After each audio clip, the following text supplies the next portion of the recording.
Boom. All right, you guys are ready? I'm ready. I'm ready. All right, hey, we are here. It helps if you hold the microphone up to your mouth.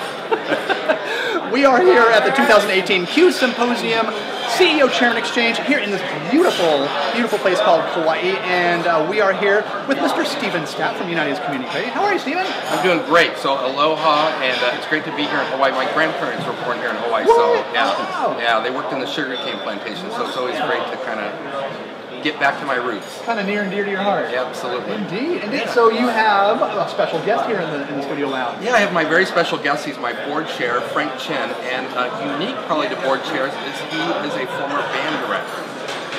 What? I was a public school band director for 31 years. And one of the things that really helped me with the relationship of Board and Steve is, as a band director, you're used to coordinating things, putting people together, taking all the different strong voices that you have, and making music. Oh, I mean, yeah, so this kind of translates quite well Yeah, to what it does. you do every day. Yeah, so we've been, as you know, we've been working together now just a little bit over a year, transitioning for me from San Francisco up to Portland. So it's been really important to have a really strong board chair to work with our board and really get us all on the same page. Yeah, indeed.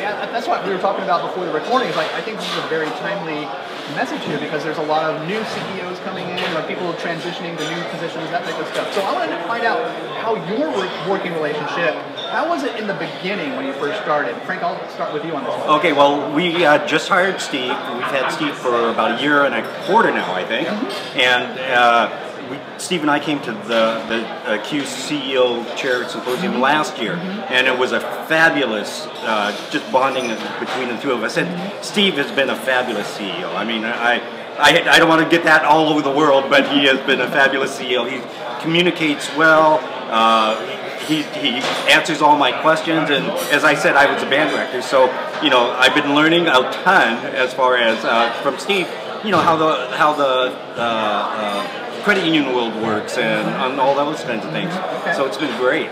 Let's get your perspective, Steve. Yeah, no, so it's been really good. And again, we attended this conference last year, so that allowed us to kind of compare notes and ask questions, and then spend some social time together so that we got to know each other, build that trust, and you know, we use a lot of communication back and forth, not only meeting in person before board meetings, but also via email, so that we, you know, keep everything, you know, in touch and following the right direction that we want to for the credit union. And so the relationship has been going on for a year and a quarter now. So how has it evolved since those first few days and since last year's symposium? You know, I think any relationship is based on trust and communication, and that's the total feel I get with Steve. And we have a board that is extremely strong. I mean, we've got a very diverse board. I mean, when we look at an issue, we're seeing it through. Our board is 7. We see it through 7 different lenses, and so you know we get all the questions answered, and we have interesting discussions. But when we get through, we come up with the solution, and with Steve's help, and we speak with one voice. They know that. I was president of the Portland Rose Festival, and our term was Sub Rosa, which means under the rose. That means you speak with one voice. Ah, nice. Steven, your take on that? Yeah, and you know, our prior CEO, Pat Smith, and the board did a lot of work with the board governance model, and I think, you know, we're definitely benefiting from that and really appreciative of that. And so what that does is, and through our planning session, I really feel like all of our board members are on the same page and with the same desires for the credit union, and now we just really need to execute on it. So it's really bringing that all together. So what makes this relationship work? I mean, again, you guys have worked together for over a year now, and so what have you found that makes it work? Well, I find, you know, Steve is a friend. I mean he's our CEO, but he is a friend, and you know, and we talk business. I mean, that's our friendship. It's our, I guess, a business friend. But it's like I said before, it's all trust and communication, and you know, when we have to make a decision on something and he guides us through situations, he'll say, this is the reason why we need to do this, and this is the reason why we need to do that. And with our governance, you know, we like I said, we have strong people throughout our board. So, I mean, it helps to rotate chairs because then it brings on new ideas, and it prods Steve in different ways. And you know what I really love is Frank always wants to learn in the industry, and I do too. I'm a lifelong learner of what's happening in the industry, not only here in the United States, but also, as you know, I'm in the world of the World Council of Credit Unions, and just, you know, his his thirst for learning, my desire for learning, it just keeps driving us down the same path so that we can continually get better and better, really serve more of our members of the credit union and serve our community. And, that's the real benefactor in our relationship. Right. And speaking of the relationship, we all have these highs and lows, we have the peaks and valleys. How do you guys handle when things don't go so right? And how do you handle it when things go really, really right? Well, fortunately, Steve is very stable. He doesn't, because he knows if he gets me excited, I'll just go off the end. And so, but Steve is very patient. He understands, and he'll give me the information in not a stressful way.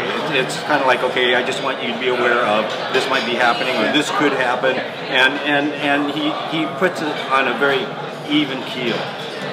We like that. We like even keels. Yeah. Oh, definitely. And well, I just tell Frank to go away if he Takeaway number one. Yeah. Go away. No, we've had, as I said, I think it's that constant communication and knowing that there are going to be ups and downs. There's going to be challenges in our industry, but let's get them out there and let's talk about them. And some of our biggest challenges is we want to do so much right now, and we just have to sequence it, and kind of put it in the right order. And that's just where we kind of get a little bit of frustration, I think, is we want it right now, and I want it right now, and he wants it right now, and yet we've got to get some other things done, but we really feel like it's moving in the right direction. Prioritizing things. We can all go into that shiny red ball syndrome, chasing after everything. So and your bandwidth is only so wide. Exactly. Yeah. Okay. All right. Wrap up, guys. I'll let you guys get back to the conference. Okay. Any final advice for credit unions out there with new CEOs or even ones that have been there for a while in this working relationship? Any words of wisdom here to wrap up? Well, I think one of the things is modeling. A chairperson has to model what they expect from the board. And one of the things that I do is, we get like 20 CU insights a week, right? And so what I do is I take the insights and I send out 2 emails a week. I glean articles and say to the board, this talks about governance, this talks about technology, this talks about marketing, and hopefully they always tease me back, oh sure, I read every word of it, Frank, but hopefully they're learning as well, and then they're seeing that with us. Right on. Steve, last word? And my best advice to new CEOs, really develop that relationship with your chair and each of your board members. I not only spend a lot of time with Frank, but I spend individual time with each board member. So again, I can understand what their individual voices and concerns are, and then internally with my leadership team and with my staff. So really make sure you develop and create that strong relationship. Well, almost a kind of a band director in your Exactly. Exactly. All right, guys. Well, thank you so much. Appreciate the time. Keep up the good work. I really enjoy watching what you guys are doing up there. So you guys are doing it. You're doing it right. All right. Well, he's a fantastic CEO. We're just so pleased to have him. Great words to end on. Thank you so much, Stephen. Thank you. Thank you very much. Frank, Thank you. Good job. Go out there and enjoy the islands. All right. Thank you. Thanks, Stephen. Well done, guys. Woohoo. All right.